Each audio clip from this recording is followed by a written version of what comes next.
నమస్కారం. RTI 9 news కి స్వాగతం. మెదక్ జిల్లా గ్రామీణ ప్రాంతాల్లో ఉన్న ప్రైవేటు పాఠశాల యజమానులు అధిక ఫీజులను నిర్ణయించి పేద విద్యార్థులను ఉన్నత విద్యకు దూరం చేస్తున్నారని అన్నారు.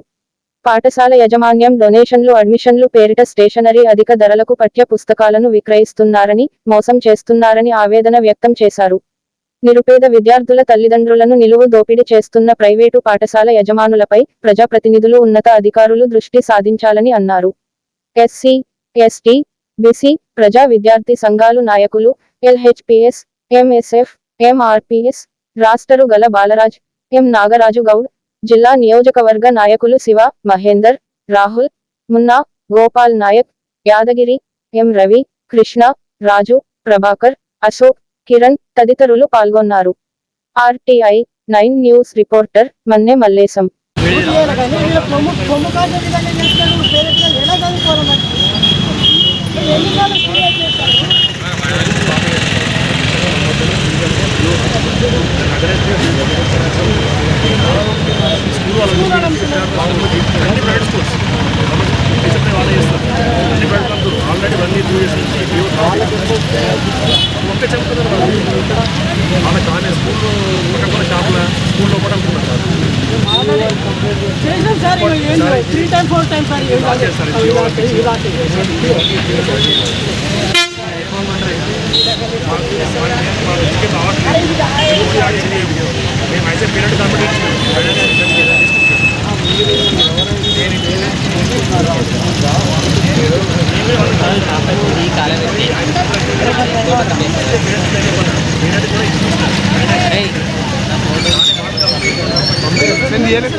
गाड़ी